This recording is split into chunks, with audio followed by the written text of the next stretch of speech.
Informal reading inventories. Kelly Healy. Keisha Matthews. And Tori Sarantakis. IRI.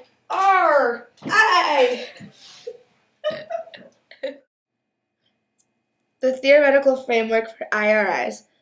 Informal reading inventories are individually administered surveys designed to help you determine a student's reading instructional needs. It was developed in 1946 by Emmett Betts and is most commonly used assessment in elementary schools. And one of the reasons why it's so commonly used is because it's so easily used. It's an informal assessment, and one of the reasons why it's informal is because ease of use. Students read a passage and they answer the comprehension question asked by the teacher. Teachers use outside information such as prior knowledge, emotional status, fluency, etc. to help determine a student's reading level. We think that this is what makes these assessments so authentic. I'm a professor at Baked Potato University, and IRIs are great! This is an example of an IRI. You can see at the top of the page a passage that the student would read. To the left is where you would record the miscues, and to the right is where you would see the comprehension questions that you would ask your student, and you could make notes in boxes explaining, the level of comprehension that the student had, or if they had missed any particular words or gotten them right. And this is an example of just one IRI. There's many out there. The significance of the IRI is that it is an individual assessment. It's something that the teacher can do with a student one-on-one. It does not have to be something that the teacher does with the entire class. Stop! You guys are assholes. The assessment is informal, so it can be done at any time by the instructor. You can pull kids out anytime during the classroom day. You can also find information on how to create your own on the web. We also like this assessment because it's one that it's not just like a district-wide test. It's something that the teacher can administer how frequently she wants or when she wants, or he. And it's easily trackable, and the teacher can see exactly what's going on, see if there's any progress being made, and just keep track of the student in general.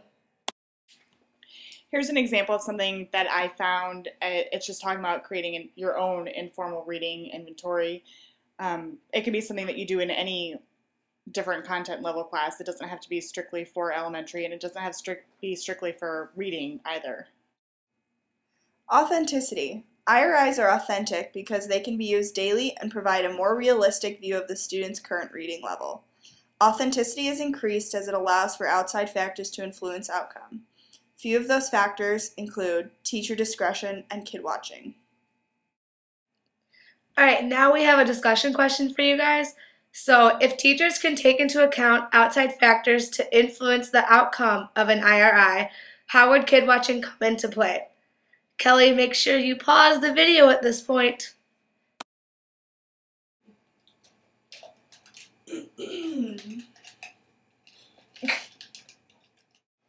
One of the things to consider about the reliability of the IRI is what is reliability. If the teacher feels like the test is reliable because she's confident in her ability to assess her student, does that make it reliable?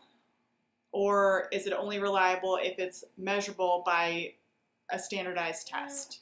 I can't believe I take an eye test and at the worst morning, my dog died today. Another factor that makes IRI one that is not always desirable is that it is not necessarily considered reliable. According to Janet Spector from the University of Maine, she investigated 9 recently revised IRIs, and she determined that less than half of the assessments were considered reliable. This does not negate the value of the IRI. It should be used as a progress monitor, not a formative assessment. You can also use it for low-stakes decisions, according to Spector. She states, several appear to have sufficient reliability for lower-stakes decisions, such as selection of classroom reading materials. It should also be used to guide instruction. There's been a lot of debate about the reliability of IRIs because, in general, it's based off of teachers' opinions. They even took note on how 2 teachers could have the same IRI, but they would come up with different results. So now we want to know, do you think that this assessment is reliable enough that you would use it in your classroom? We love IRIs. This could be so awkward. Don't you? Come There's on. something in here? Don't go. It's showing. What? Oh, we love them. We love IRIs. Yeah, IRIs, man. So much. Okay, so another discussion question. How would you use the results of an IRI to guide your instruction? Informal reading inventories are suitable for progress monitoring, a quick snapshot, and to frame instruction. They are not suitable as a formative assessment, as a summative assessment, or to be used alone. Some other information that we thought was important is that teachers can use IRIs to match students with appropriate books for their reading level. Teachers can also use this information to group students appropriately. And finally, IRI gives teachers information on struggling students and points out gaps or places where improvements need to be made. Okay, so now we're just going to talk a little bit about how we feel about IRIs and whether or not we would use them in our classroom. And I think that I would use it in my classroom because I just think it's an easy way to assess, and at least if I'm consistent with my students, then that way I would feel that my test would be reliable. I completely agree. I think that as long as you understand your students and you're using it on a regular basis and you're grading it the same way every time, then it becomes more reliable. I agree as well. I also think that something that's a common topic, I guess, discussed about standardized assessments is that they're missing that personal touch from to talk about like the students and how they're feeling that day. If their dog died the morning that they're taking that assessment, it's going to affect their test taking skills. So I think that's something that's important that is thought about in these kinds of assessments that aren't thought about in other assessments.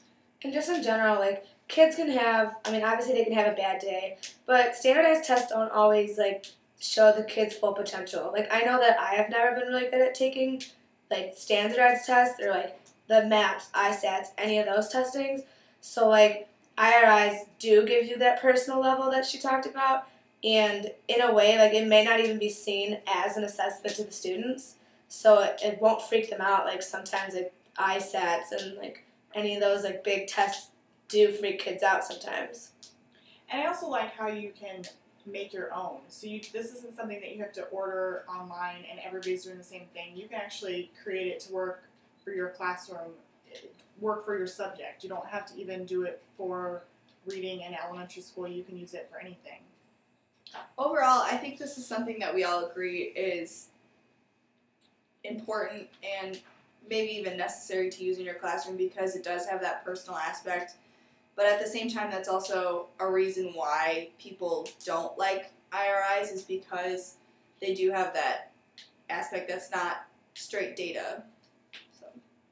Yeah, and it does, in a sense, it does bother me that every teacher's IRIs could be different, and year to year, if IRIs are used on the same student, their data and their everything could be different just because they have different teachers each year.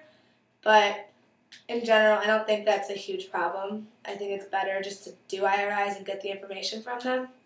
Well, I think, like you said, it should be used by year, by teacher, and your information, what you think about the student based on your IRIs that you're given shouldn't be put in their file that you're giving to their next teacher. That should be something that is just for you in that time period. And I think that's how most tests in school should be. It should be based on your class that you have in that class at that time, because every student is different, and that's something that we've discussed a lot about, including differentiated instruction, and this is part of that goes into it. So now we want to know what you guys think.